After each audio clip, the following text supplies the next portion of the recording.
you, sir. Those wonderful words inspired us to lead our lives with courage and valor. Next, I would like to call upon our respected Chief Guest, Commando Madhusudan Surve Sir, 21 Para SF Shaurya Chakra, onto the stage for his speech.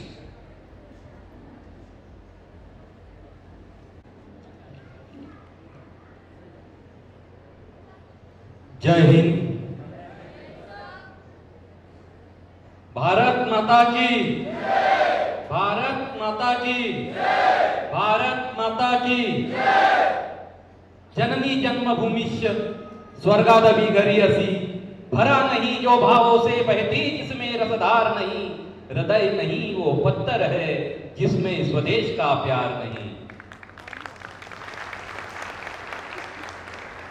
आजादी की कभी शाम ना होने देंगे, शहीदों की कुर्बानी कभी बदनाम ना होने देंगे। बची है लहू की एक बूंद जब तक अपने रगों में, तब तक भारत मां का आंचल नीलाम ना होने देंगे। ओसीए के डायरेक्टर श्री डॉक्टर सर, उपस्थित बंधू भगिनींनो आणि मातांनो, आदरणीय जोशी सर, आदरणीय रावत सर, आदरणीय श्री भोसले साहेब, दुबे साहब ने जहां हमें यहाँ पे बुलाया, दुबे साहब का मैं आभार व्यक्त करता हूं। और ये जो पूरा परिवार जिन्होंने जो बनाया है, और ये जो देश सेवा चल रही है, क्योंकि देश सेवा करने के लिए जो मादा लगता है, जो सोच लगती है, वो सोच कहाँ से जो पैदा हुई है, जिन्होंने देश की रक्षा के लिए ये पूरा जो परिवार है वो देश का रक्षा के लिए बनाया है, उनका मैं आभार व्यक्त करता हूँ। क्योंकि उन्होंने ये जो देश रक्षक जो है, ये पूरा आगे देश का पूरा सौभाग्य बदलने वाले हैं। पहले लाइन में बैठे हुए सभी योद्धाओं को मैं नमन करता हूँ, प्रणाम करता हूँ, जिन्होंने अपनी देश की सेवा करके आज अपना परिवार संभाल रहे हैं। कुछ तो आज सैनिक ऐसे हैं जिन्होंने अपने देश के लिए शहादत दी, वीर गति को प्राप्त हुए, वीर नारी वीर पिता जिन्होंने अपने देश के लिए बलिदान दिया, ऐसे सभी को मैं प्रणाम करता हूं, नमन करता हूं।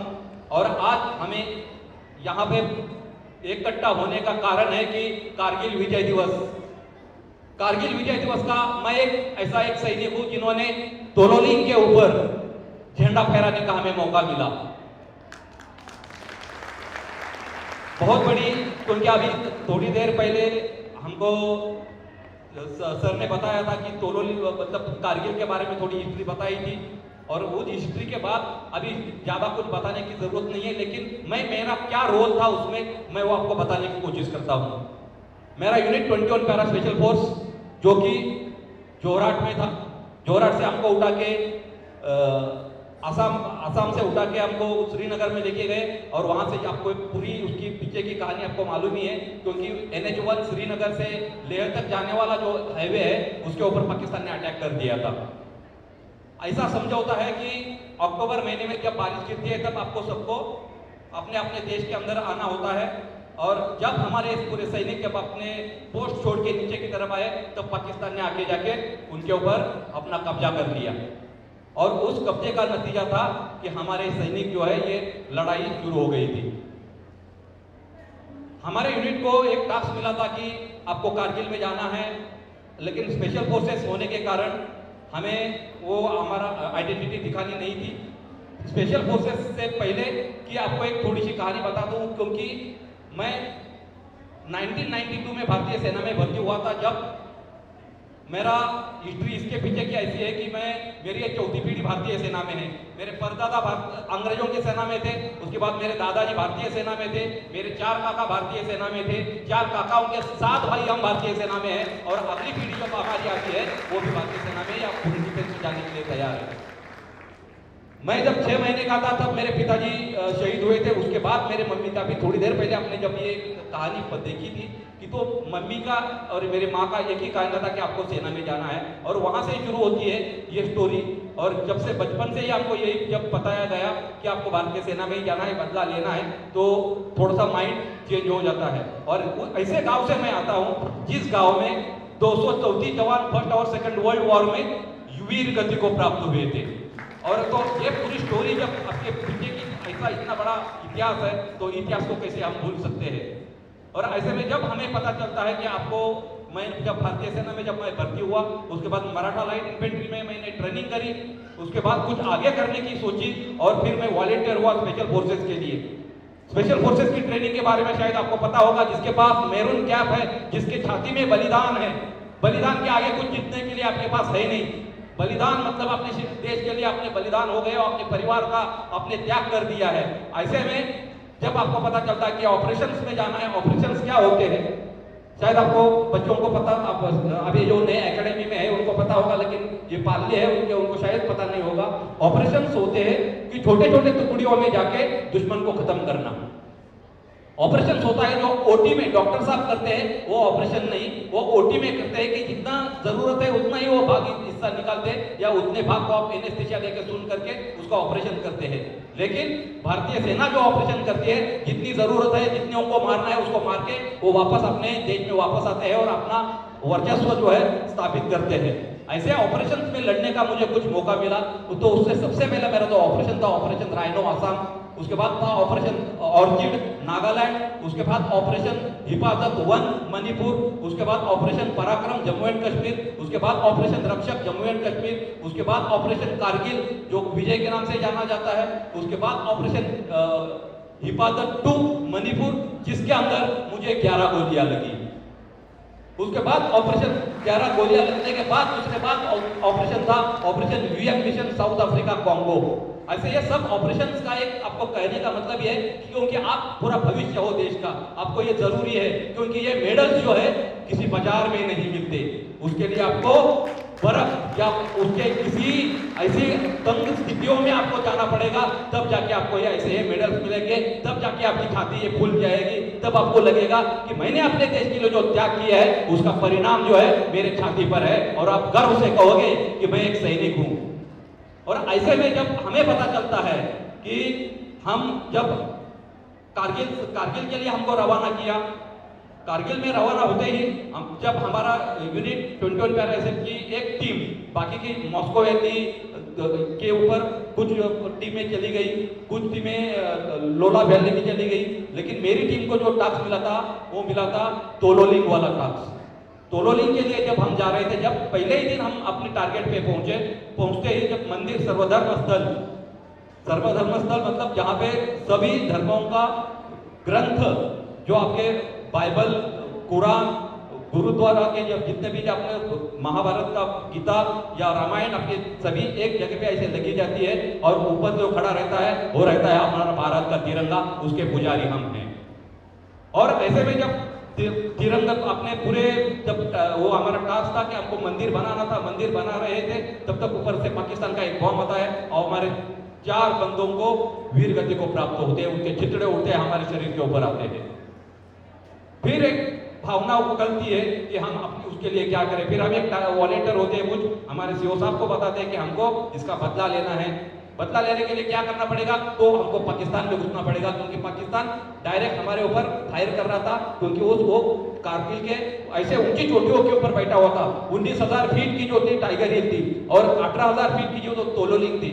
ऐसे में माइनस 20 डिग्री, -21 डिग्री के ऊपर हम ऐसे ही चले गए थे, और हमारे साथियों को, क्योंकि ऊपर वो हाइट पे बैठा था, NH1 जो श्रीनगर से लेह तक जाता है वो रोड, उसके ऊपर उन्होंने घात लगा के बैठे थे। जैसे ऊपर से जाते तो आराम से वो हमको चुन के मारते थे। तो हमने ये प्रण लिया था कि हमको इसको घुस के हमने इसका बदला लेना है।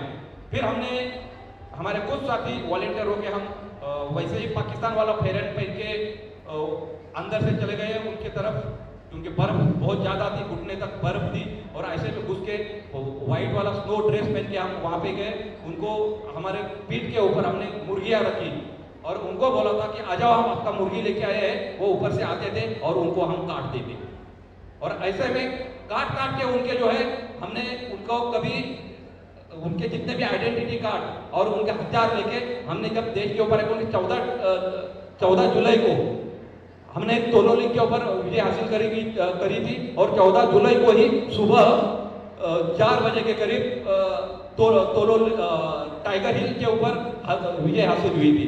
लेकिन जब हम नीचे आए, आइडेंटिटी कार्ड और उनके हथियार जब भारत सरकार के स्वाधीन किए, तब उनको पता चला कि एक्चुअली ये नॉर्दर्न इन्फेंट्री के बंदे नहीं थे, तो ये थे नॉर्दर्न इन्फेंट्री के उनके बंदे थे और ये कोई मुजाहिदीन नहीं थे। और ये मुजाहिदीनों के नाम पे वो पाकिस्तान का जनरल परवेज मुशर्रफ, इतना मक्कार आदमी जो पीस के पीछे उसने चुराव हुआ था हमारी, और उसने जब हमने उनको आइडेंटिटी कार्ड दिखाया, उनकी जब ये बॉडियां उनको दिखाई, लेकिन वो बॉडियां लेने के लिए आया नहीं। उन्होंने बोला कि ये हमारी बॉडियां नहीं है, ये मुजाहिदीन है। लेकिन जब हमने उनको बताया कि ये इनके हर एक के पास ये उनका ये आइडेंटिटी कार्ड है, उनको देख लो और उसके बाद उनको आप लेके जाओ, लेकिन वो आए नहीं। हमारे धर्मगुरु जो है उनके हिसाब से उनको दफनाया था और उनके अंतिम संस्कार किए थे। जब कारगिल की ये उनकी लड़ाई जब 14 तारीख को जब खत्म हुई थी, तो फिर अटल बिहारी वाजपेयी साहब ने हमको दोबारा एक आदेश दिया कि आप दोबारा रोल डाउन करो। फिर हम दोबारा ऊपर चढ़े और ऊपर से मतलब सर्च एंड डिस्ट्रॉय, उसके बाद ऑपरेशन शुरू हुआ था। जिसको मिलता है उसको जो भी सामान था उसको जला के हम अपने जितनी भी चोटियां थी उसके ऊपर हमने विजय हासिल करी थी। और वो विजय हासिल करने का जो दिवस है वो है आज का जो दिन है 26 जुलाई। 26 जुलाई को जब हम विजय हासिल करके अपने यूनिट में आए, तो एक कैंप फायर का एक रीत होती है, एक सेलिब्रेशन होता है कैंप फायर करने के बाद। क्योंकि हमने हमारे कुछ साथियों को वहाँ पे वीर गति को प्राप्त हुए, तो हम उनका वो आनंद हम नहीं कर पाए। और फिर हम आ गए जोरहाट आसाम में। जोरहाट आसाम में आते हैं, उसके बाद ट्रेनिंग चलती है, बाकी का सब कुछ ये कार्रवाई चलती रहती है।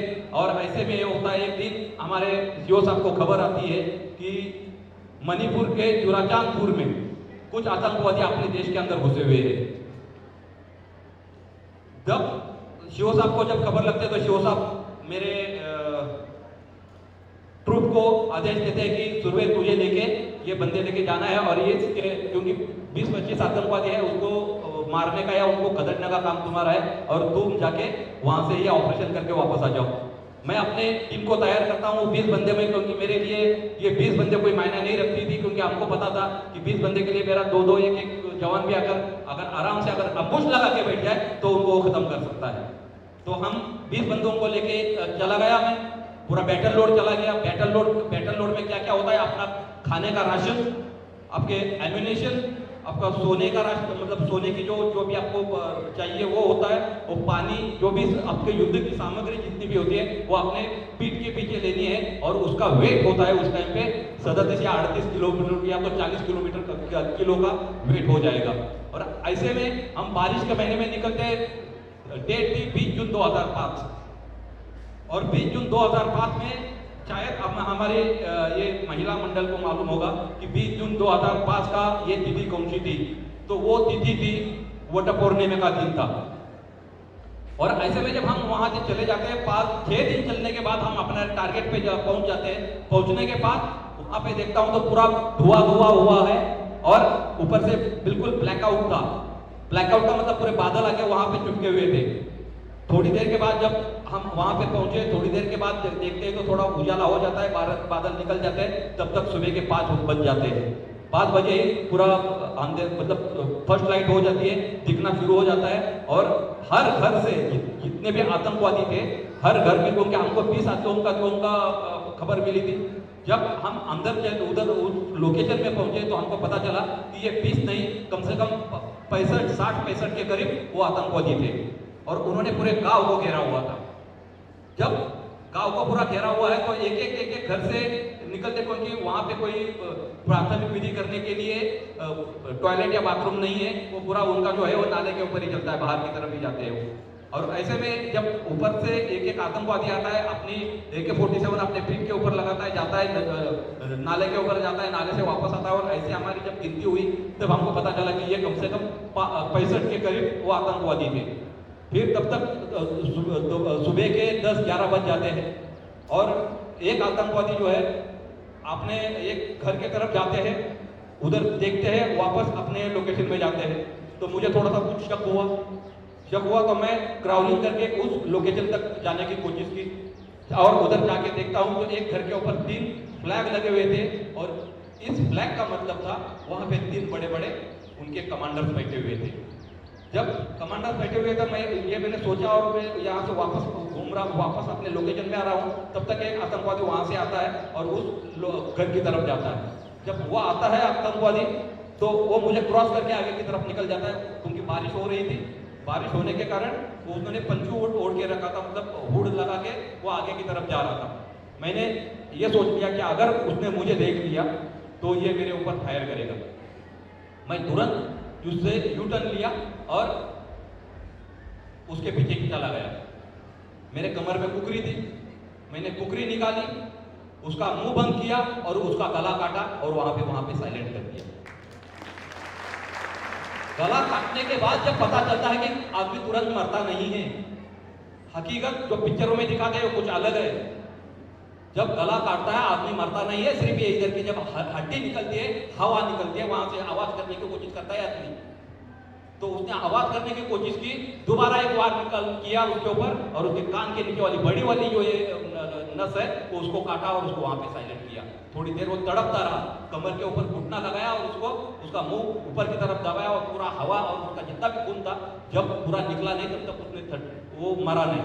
जब वो मरा, ठंडा पड़ गया, मैं अपने लोकेशन में आया और फिर अपने साथियों को बोला मैं अभी इसको इस घर के अंदर ग्रेनेड डालने वाला हूँ। मैं दोबारा उस घर की तरफ गया और क्योंकि उसके अंदर 5 सहायक थे और 3 कमांडर बैठे हुए थे और उनके ऊपर रेडियो सेट लगे हुए थे, सैटेलाइट रेडियो, जो कि किसी भी देश में आप कंट्री में आराम से बात कर सकते हो। तो वो सैटेलाइट रेडियो वहां पे थे और उनका वॉकी टॉकी वो पूरा इक्विपमेंट था, वो उसी घर में था, क्योंकि वो कमांडर थे, वहां से उनको पूरा आदेश मिलता था। उनका खाना बनाने के लिए 5 बंदे उस घर में मौजूद थे। तो मैं वहां पे गया, क्राउलिंग करके वहां गया, 3 ग्रेनेड तैयार करे और तीनों ग्रेनेड उस घर के अंदर फेंक दिए और मैं वहां पे जमीन के ऊपर लेट गया। तीनों का इतना धमाका हुआ कि अंदर बैठे हुए 8 के 8 आतंकवादी ढेर हो गए, साथ ही साथ उनका पूरा इक्विपमेंट, वायरलेस इक्विपमेंट पूरा बर्बाद हो गया। फिर मैं मेरे लोकेशन में आया, तब तक मौसम खराब हो गया, बादल आ गए और बारिश होना शुरू हो गई। दोबारा पूरा ब्लैकआउट, कुछ आगे दिख नहीं रहा है। ऐसे में मेरे एक साथी को गोली लग गई। क्योंकि ये आतंकवादी क्या करते हैं, अंधाधुंध फायर करते हैं, उनको कोई एम फायर करते नहीं है। जिधर देखा उधर वो थोड़ी सी भी अगर पत्ता भी हिल गया तो वहां पे वो फायर कर देते, वो तो सिर्फ डराने की कोशिश करते। जब मेरे साथी को गोली लगी, साथी ने मुझे बोला सर मैं यहाँ पे गिरा हूँ, मुझे यहाँ गोली लगी है। मैं बोला जब ये बात, क्योंकि मैं अभी तेरे पास नहीं आ सकता क्योंकि बादल की वजह से पूरा ब्लैकआउट हुआ है और तू कहाँ पे गिरा ये मुझे पता नहीं लग रहा है। तो उसने जब बादल निकल गए तो फिर मैं उसको बोला कि अभी थोड़ा बादल निकल गए, अब मुझे एक डबल टैप का एक फायर का इशारा दे दे ताकि मैं तेरे पास उधर पहुंच सकूं। उन्होंने मुझे डबल टैप का एक इशारा दिया, मैं क्राउलिंग करके वहां तक पहुंचा, उसको देखा कि उसकी ईडी में गोली लगी थी और पूरा खून हो गया था, क्योंकि जंगल शूज पहना था उसने, हंटिंग शूज पहना था और उसको पूरा ब्लड पूरा हो गया था। वो क्योंकि नया लड़का था तो पूरा डर गया था, मुझे लग गया सर, बहुत दर्द हो रहा है। बोला ठीक है अभी तेरे को जाके ठीक कर लेंगे हम। मैं वहां से उसको उठाया, मेरे कंधे पे दिया, उसका हथियार उसने अपने हाथ में दिया, मैंने मेरा जो VZ-58 मैंने अपने हाथ में ली, उसको कंधे पे दिया और मैं अपने वहां से, क्योंकि इतने बंदे को उठा के मैं क्राउलिंग करके नहीं जा सकता था, मैंने उसको उठाया और अपने लोकेशन में जिस पेड़ के पीछे मैं बैठा था वहां पे उसको लेके जा रहा था। जिस आतंकवादी ने मेरे जो साथी को गोली मारी थी उसको मालूम था कि इसको उठाने के लिए कोई आएगा, उसने दोबारा उसके ऊपर फायर नहीं किया और वो ट्रेंच खोद के, मुझे गड्ढा खोद के उस गड्ढे में बैठा हुआ था। जैसे ही मैंने उसको उठाया उसने मुझे ऑटोमेटिक मेरे ऊपर फायर किया। तो उसके अंदर 7 गोलियां मेरे दाएं पैर में लगी, लेफ्ट पैर में लगी और पूरा पैर लेके गोलियां निकल गई। मैं तुरंत जमीन के ऊपर लेट गया। मेरा साथी है, मेरे कंधे से निकल गए, लुढ़कते नाले में चला गया। और जैसे मैं गिरता हूं और ऊपर मतलब क्योंकि ढलान है और चिकनी मिट्टी है तो मेरा पैर ऊपर की तरफ हुआ, उसने दोबारा ऑटोमेटिक फायर किया। 2 गोलियां राइट पैर में लगी, पूरा पैर मुड़ के कमर में चिपक गया, कंपाउंड फ्रैक्चर हो गया। अभी वो खड़ा हो गया, उसमें गड्ढे में था, गड्ढे से निकल गया, ऊपर खड़ा हो गया। उसको मालूम था कि इसके ऊपर कुछ हो गया है, अभी ये मर गया होगा शायद, क्योंकि अंडरग्रोथ भी था, घुटने इतना घास बना हुआ है। वो खड़ा हो गया, उसने देखा और वो 10 फुट के ऊपर आया और उसने मेरे ऊपर एक बस्ट किया, उसके अंदर 2 गोलियां पेट में लगी, आंतड़ियां बाहर। अब वो मेरे 5 फुट के ऊपर आ गया। उसने मेरे आंखों से आंखें मिलाई, मेरे सामने देख रहा है। उसने अपना AK-47 अपने कंधे पे लगाई, एम ले लिया उसने। अभी उसको मालूम था कि ये नियत है उसके ऊपर, क्योंकि जब मेरे पेट में गोली लगी तो मेरे हथियार जो था मेरे हाथ से निकल गया और उधर ही मेरे राइट हैंड में था। मैंने करवट बदली और जैसा ही उसने मुझे, क्योंकि मैं और वो दोनों आंखों में आंखें डाल के देख रहे थे। जब मेरे ऊपर उसने मेरे आंख डाली और बोलता ना मरता क्या नहीं करता। अभी उसने मेरे ऊपर फायर करना ही था, तब तक मैं अपने शेरावाली माँ का नाम ले रहा हूँ और हाथ मेरे राइट तरफ डालता तो उसी साइड में मेरी जीवन संगिनी, मेरी AK-47, मेरे विजेट 58 वहाँ पे मेरे हाथ में मिली और मैंने कुछ नहीं किया उसको। मैंने सिर्फ उसके आंखों में देखा और ट्रिगर प्रेस किया नीचे से ऊपर तक, क्योंकि ऑटोमेटिक ब्रेक था मेरा भी, नीचे से ऊपर तक उसको फाड़ दिया। 5 फुट के ऊपर था वो मेरे ऊपर आके गिर गया। मतलब क्योंकि 5 फुट के ऊपर था, जैसा ही गिरा वो मेरे ऊपर ही आ गया। थोड़ा सा मैंने और साइड ले ली, थोड़ा और एक करवट बदल के साइड हो गया और मेरे हथियार मैंने उसके भेजे पे लगाया और उसका मस्तक सिर से अलग कर दिया, बिल्कुल उसका निकाल दिया, उसका अंदर का भेजा। और फिर मैंने अपने कमांडर को बताया, सर मुझे गोली लगी है, साथ ही साथ मेरे साथी को गोली लगी है। मेरे CO साहब इम्फाल में बैठे थे। CO साहब ने तुरंत हेलीकॉप्टर भेज दिया, क्योंकि 2 बजे मुझे गोली लगी थी, 3 बजे तक हेलीकॉप्टर आ गया और हेलीकॉप्टर मेरे ऊपर आ रहा था तब तक दोबारा मौसम खराब हो गया, बारिश शुरू हो गई। बादलों के क्योंकि 13-14 हज़ार फुट का वो पहाड़ था और बादल अमूमन 7 या 8 हज़ार फुट के ऊपर चलते हैं। जैसे ही बादल के ऊपर हेलीकॉप्टर आया, हमें पता चल गया हेलीकॉप्टर आया है। हेलीकॉप्टर के ऊपर आतंकवादियों ने फायर करना शुरू कर दिया। मौसम खराब है, ऊपर से हेलीकॉप्टर के ऊपर आतंकवादी फायर कर रहे हैं। हेलीकॉप्टर ने और अपने हाइट बढ़ाई और ऊंचे की तरफ चले गए और दोबारा 1 घंटे के बाद वो घूम के वापस आ गए।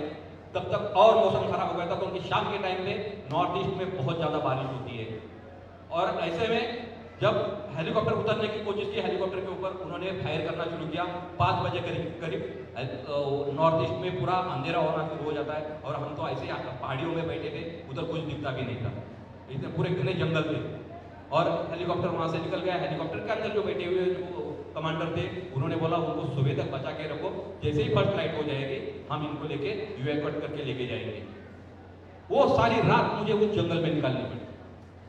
जब 7 बज गए तब तक तो पता चल गया कि पूरा बॉडी से मेरे साथी ने मुझे वहां से उठा के लेके गए, एक नाले में लेके गए। नाले में ले जाने के बाद उन्होंने पूरा शरीर मेरा चेक किया, पूरे कपड़े उतार दिए और फिर पता चलता है कि पेट के अंदर क्या हड्डियां बाहर है। लेफ्ट पैर का पूरा मांस निकाल के, गोलियां निकल गई है, सिर्फ हड्डी निकाल के लेके गई है, सिर्फ मांस बचा हुआ है। लेफ्ट राइट पैर में कंपाउंड फ्रैक्चर हुआ है, पूरे हड्डी को क्रैक किया है, मांस वैसा ही है पिंड के नीचे वाला। ये सब हकीकत चल रही है। और फिर बोलते ना कि दर्द बढ़ना शुरू हो गया। फिर मेरे साथियों ने वहाँ से मॉर्फिन का इंजेक्शन दिया और मॉर्फिन का इंजेक्शन जो है मात्रा में दिया जाता है, क्योंकि वो किसी वेदना को कम करने के लिए दिया जाता है और कुछ मात्रा में 1 ml 2 ml 3 ml के हिसाब से ही उसको दिया जाता है। चाहे आपको शायद पता होगा, जिसका ऑपरेशन हुआ है उनको थोड़ी देर के लिए एनेस्थीसिया दिया जाता है और कुछ को मॉर्फिन दिया जाता है कि आपको कोई ज़्यादा तकलीफ ना हो। तो मेरे साथी ने क्या किया, वहाँ से इंजेक्शन भरा मॉर्फिन का, पूरा जो जितनी भी शीशी थी वो डब्बी थी और पूरी चढ़ा दी। मुझे तो ठीक लगा उस टाइम पे, कोई दर्द नहीं, कुछ नहीं, पर ठीक लग रहा है। बोला अभी तो कोई दर्द तो कुछ हो नहीं रहा था तब तक, लेकिन ये खून जब बदन से जाता है तो एक पता चलता है कि कुछ अपना शरीर काम करना छोड़ देता है। मैं अपने साथियों को बोल रहा हूँ कि क्योंकि उसने लेफ्ट पैर में बांधने की कोशिश की तो वो बांधा नहीं जा रहा था, क्योंकि पूरा मांस बाहर निकला हुआ था। उसने वहां से 2 डंडे निकाले, बूट की लेस निकाली और मेरा राइट पैर जो है उसको स्प्लिंट किया, क्योंकि उसको 2 गोलियां लगी थी, उस मुड़ के कमर के ऊपर चिपका हुआ था। उसको उन्होंने स्प्लिंट किया और सीधा कर दिया। लेफ्ट पैर में उसको मैं बोला कि उसको काट दे ताकि उसको बांधने के लिए सही रहेगा, उसका खून बंद हो जाएगा। वो बोला सॉरी सर, मैं ये नहीं कर सकता। जिस आतंकवादियों को मैंने काटा था मेरी कुकरी से, वो कुकरी अभी भी मेरे कमर में थी। मैंने अपनी कुकरी निकाली और अपना लेफ्ट पैर घुटने से अलग कर दिया और फिर उसको बोला उसको तो अभी फर्स्ट एड कर ले। फिर उसने उसको बांधा, ब्लड रुका, इधर का थोड़ा सा दर्द कम हो गया राइट पैर का।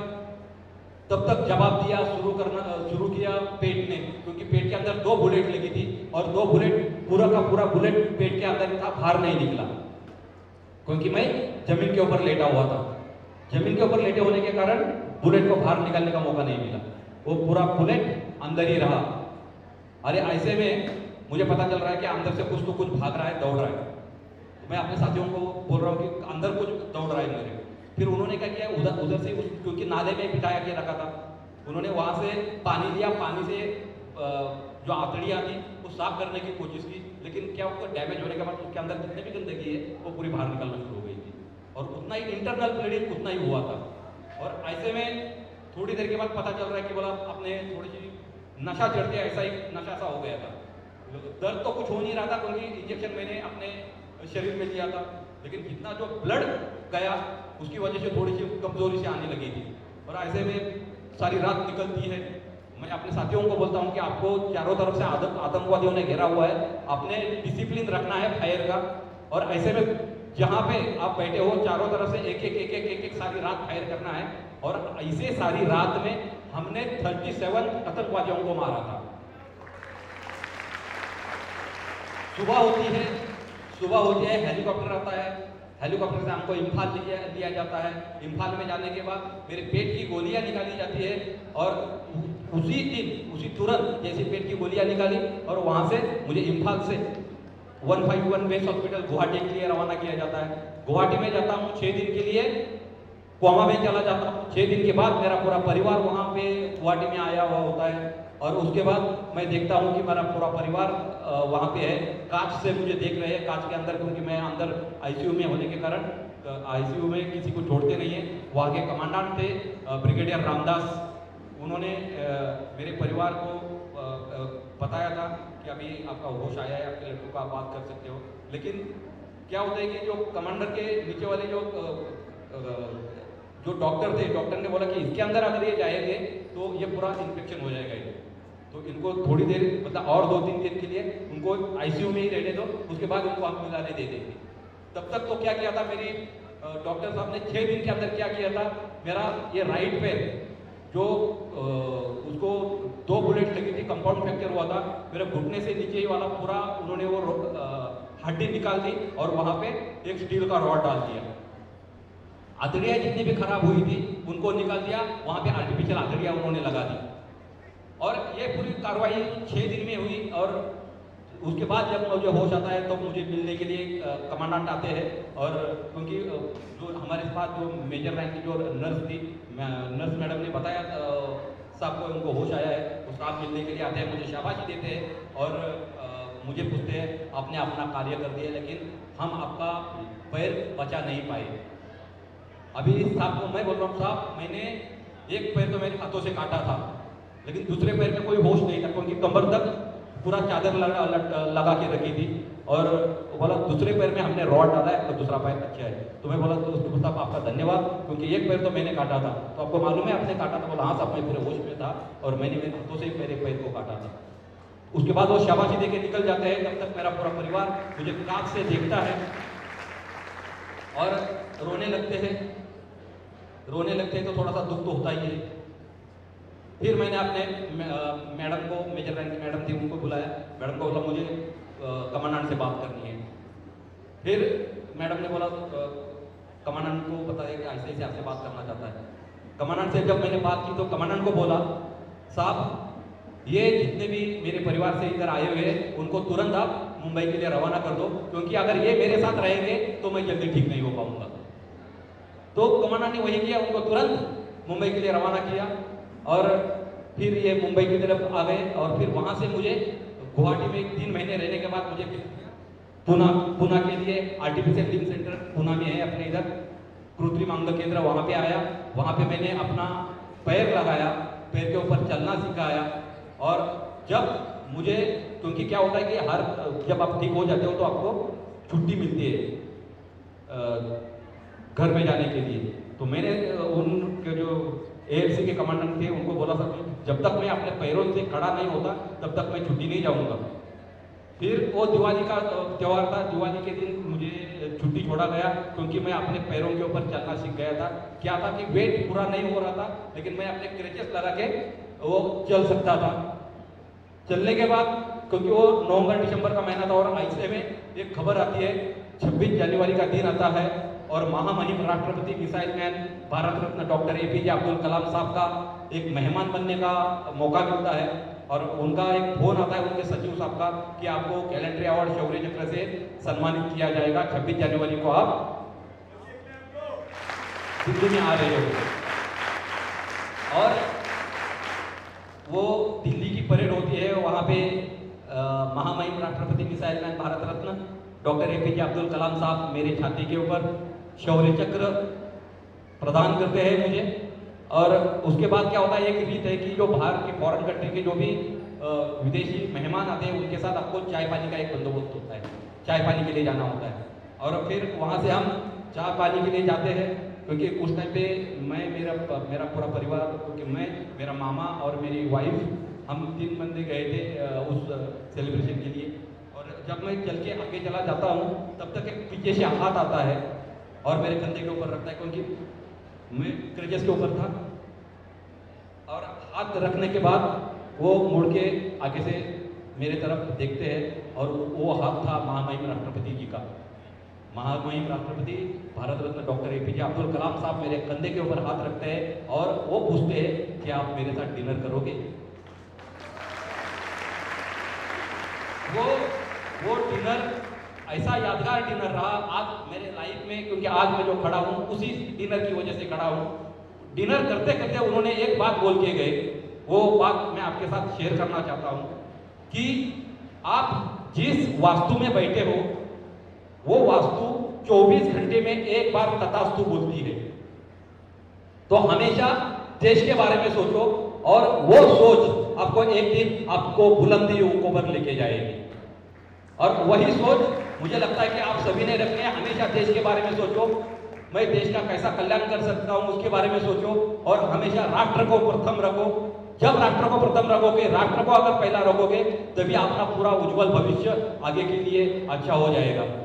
आपने हमें यहाँ पे बुलाया और आज का जो दिन, कारगिल विजय दिवस का दिन आपने जो चुना और हमें अपने यहाँ पे आके बुला के हमें जो ये सम्मान दिया, उसके लिए मैं दुबे साहब का और पूरे ऑफिसर एकेडमी का मैं आभार व्यक्त करता हूँ।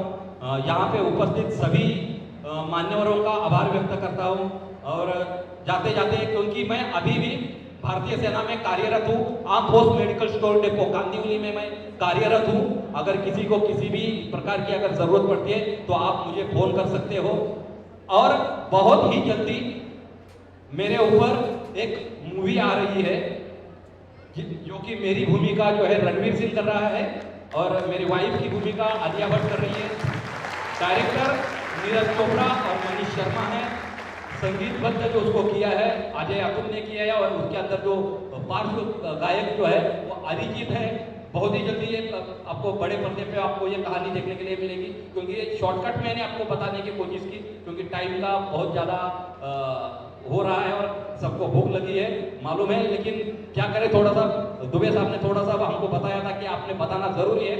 ये बताने के लिए मैं मुंबई से यहाँ तक आपको आया हूँ। आपने मुझे सुना, मुझे आशीर्वाद दिया, इसलिए मैं आप सभी का दोबारा एक बार आभार व्यक्त करता हूँ और मेरे शब्दों को विराम देता हूँ। जाते जाते सिर्फ प्रभु से एक इच्छा प्रकट करता हूँ, हे प्रभु ऐसा वर दे मोहे, विजय मिले या वीर गति। धन्यवाद। जय हिंद, जय महाराष्ट्र, जय Bharat. Very, very, very, very, very heartfelt thank you, sir.